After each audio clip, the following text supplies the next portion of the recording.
உங்களுக்கு சொல்ல போறோம். இங்க நிக்கிற அந்த அம்மா, அவங்க புள்ள எண்ணெயில விழுந்து இறந்துச்சு. விளையாடிட்டு இருக்கும் போது, என்ன வயசு, 11 மாச குழந்தை இருந்து தக்கி முக்கி விளையாடிட்டு இருக்கும் போது எண்ணெயில விழுந்து இறந்துருச்சு. இறந்த உடனே அவங்க ஹஸ்பண்ட் அவங்களும் வாழ்க்கை வேண்டாம், நம்ம ஏன் வாழ்றோம்னு சொல்லி ரொம்ப நொந்து போன நேரத்துல ஏசாமி உங்க வீட்டை தேடி போனார். அவங்க வாழ்க்கையை மாத்தினார். இன்னைக்கு வந்து அவ ஆடுறா, டான்ஸ் ஆடுறா, நம்ம கூட ரொம்ப ஜாலியா இருக்கால. இதுக்கெல்லாம் ஒரு காரணம் இருக்கு. அவங்களை எப்படி ஏசாமி தேடி போனாரு? அவங்க வீட்டுக்காரர் ஒரு மாதிரி மைண்ட் பாதிக்கப்பட்டாரு, டென்ஷன், இவ ஒரு மாதிரி அப்செட் ஆயிட்டா. அந்த நேரம் ஏசப்பா தேடி போனாங்க. இப்போ நம்ம அதை பத்தி கேட்க போறோம். இருக்கிற இடத்துல அவ வாழ்க்கையில என்ன நடந்துச்சு, இன்னைக்கு அவ எப்படி இருக்கா, அவ லைஃப் எப்படி இருக்குன்னு கேளுங்க. ரொம்ப நல்லா இருக்கும். கர்த்தர் பரிசுத்த நாமத்திற்கு ஸ்தோத்திரம். எங்களுக்கு திருமணமாகி 15 வருஷம் ஆகுது. ஃபர்ஸ்ட் ஒரு குழந்தை பையன் பிறந்தது. அந்த பையன் வந்து எல்கேஜி அப்படி போயின்னு இருக்கும் பொழுது செகண்ட் குழந்தை பொண்ணு பிறந்தது. சரி, நான் வந்து எங்கள் ரிலேஷன் வீட்டுக்காக ஒரு ஃபங்க்ஷனுக்கு போயிருந்தோம். அந்த ஃபங்க்ஷனுக்கு போயிருக்கும் போது சாப்பாடு செஞ்சுன்னு இருக்கும்போது எந்த பாப்பா வந்து 11 மாதம் குழந்தை தான். ஒரு மாதம் போயிருந்தேன்னா 1 இயர், 1 வருஷம் ஆயிட்டு இருந்தோம். சரி, அந்த ஃபங்க்ஷனுக்கு போயிருக்கும் போது சாப்பாடு செஞ்சுன்னு இருக்கும்போது ஒரு பாப்பா வந்து குழந்தை தூக்கிட்டு போகும்போது கை தவறி கீழே போட்டுருச்சு. அப்போ அந்த சாப்பாடு செஞ்சிருந்தது அந்த தண்ணி, அந்த எண்ணெய், அதெல்லாம் என்ன பண்ணுது, குழந்தை கையில் இருந்து அவ்வளோ தூரம் போய் விழுந்துச்சு. அப்புறம் அந்த எண்ணெய், அந்த தண்ணி எல்லாம் கொதிச்சுட்டு இருந்த தண்ணி அது. அப்போ போயிட்டு அந்த குழந்தைகிட்ட எல்லாம் போயிட்டு பின்னாடி இந்த சைடு ஃபுல்லாக வெந்துச்சு. அப்போ எங்களுக்கு ஒன்றுமே புரியல. அப்புறம் ஹாஸ்பிட்டலு, எங்கள் ஊர் வந்து ஜோலார்பேட், திருப்பத்தூர், அங்கே போயிட்டு ஹாஸ்பிட்டல் பார்த்தோம். அங்கேயும் முடியாதுன்னு சொன்னாங்க. லாஸ்ட்டு சென்னை போயிருந்தோம். அங்கே போயிட்டு ஒரு வாரம் ரொம்ப கஷ்டப்பட்டோம். அங்கன்னா பெரிய ஹாஸ்பிட்டல், அங்கெல்லாம் வெறும் தீக்காயத்துக்கு மட்டும்தான் அப்படி இருந்துச்சு. பெரிய பெரிய தீக்காயங்களோடு இருந்தாங்க. நாங்களும் அந்த வார்டில் இருந்து என் குழந்தைங்க, என் வீட்டுக்காரர், நான் இருந்து பார்த்துன்னு இருந்தோம். அப்புறம் கடைசியில் காலையில் ஒரு 5 மணி போல் இருக்கும். நல்லா தான் இருந்தா. சரி, அந்த பின்னாடி இருந்த காயங்களெல்லாம் ஆறுச்சு. சரி, எப்படியே சரியாயிருது அப்படின்னு சொல்லிட்டு அப்படியே விட்டுட்டோம். ஆனால் காலையில் ஒரு 5 மணிக்கு மேலே பார்த்தீங்கன்னா அவளுக்கு அப்படியே மடி மேலே படுத்துன்னு இருந்து அப்படியே இறந்து போயிட்டான்.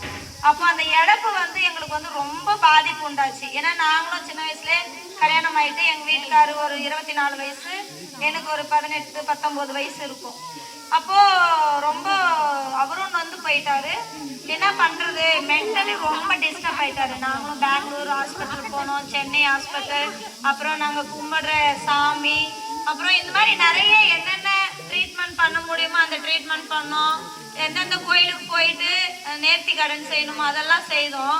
ஆனாலும் எங்கள் வீட்டுக்காரர் வந்து அந்த இழப்பிலிருந்து, அந்த குழந்தை செத்துருச்சு அப்படின்ற அந்த ஷாக்லேருந்து வெளியே வரவே முடியல. ஆள் பார்க்குறதுக்கு நல்லா இருப்பார், ஆனால் வேலை செய்ய முடியாது. ரொம்ப டிப்ரெஷனில் இருந்தார். அந்த இழப்பிலிருந்து அவரால் மீண்டு வர முடியவே இல்லை.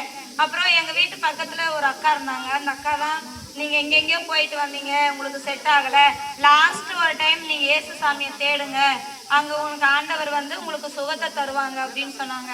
சரி, நம்ம எல்லா இடத்துலையும் போயிட்டு வந்துட்டோமே, சரி லாஸ்ட்டாக இந்த ஒரு முயற்சி நம்ம செய்து பார்ப்போம் அப்படின்னு சொல்லிட்டு நாங்கள் போனோம். அதுக்கு முன்னாடி டாக்டர் கிட்டலாம் போகும்போது எங்கள் வீட்டுக்காரர், நீங்கள் இப்படியே சொல்லினே இருந்தீங்கன்னா உங்களை மென்டல் ஹாஸ்பிட்டலில் தான் சேர்த்துருவேன் அப்படின்னலாம் கூட சொல்லிட்டாங்க. அப்போ ரொம்ப ஃபீல் பண்ணினேன், இதுக்கு முடிவே இல்லையா, எங்களுக்கு வேறு வாழ்க்கையே இல்லையா அப்படின்னு சொல்லி நொந்து போய் உட்காந்துன்னு நேரத்தில் தான் அந்த அக்கா வந்து எங்களுக்கு சொன்னாங்க.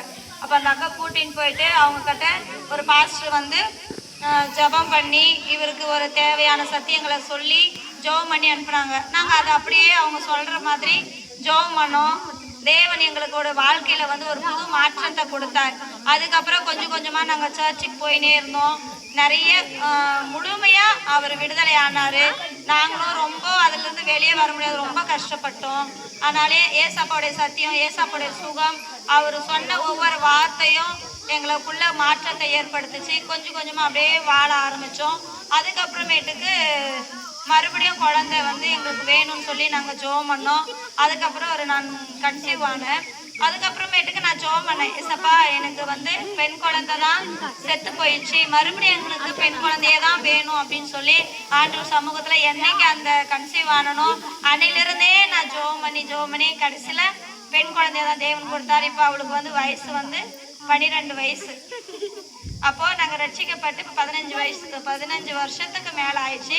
அதுக்கப்புறமேட்டுக்கு தான் கொஞ்சம் கொஞ்சமா குழந்தை பிறந்ததும் எங்களுக்கு இன்னும் நம்பிக்கை வர ஆரம்பிச்சதும் ஒரு வருஷம் அந்த பெண் குழந்தை 1 வயசு ஆகும் போதே நாங்க ஞான ஸ்நானம் எடுத்துட்டு இங்க பாஸ்டர் வந்திருக்கிறாரு, அவர்கிட்ட தான் இப்போ ஒரு 12 வருஷமா நாங்க சர்ச்ல இங்க இருக்கிறோம். இன்னைக்கு நல்லா இருக்கிறோம், வீடு வாசல், எங்க வீட்டுக்காரர் நல்லா இருக்கிறாரு, நல்லா வேலைக்கு போறாரு.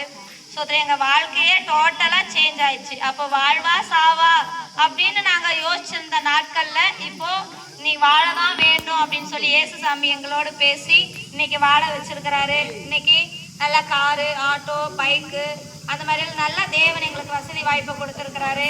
ஊழியத்தை எடுத்து பயன்படுத்திருக்கிறாரு. தேவன் எங்களை இம்மட்டமாய் வழிநடத்தி வந்த தேவாதி தேவனுக்கு நன்றி செலுத்துறேன்.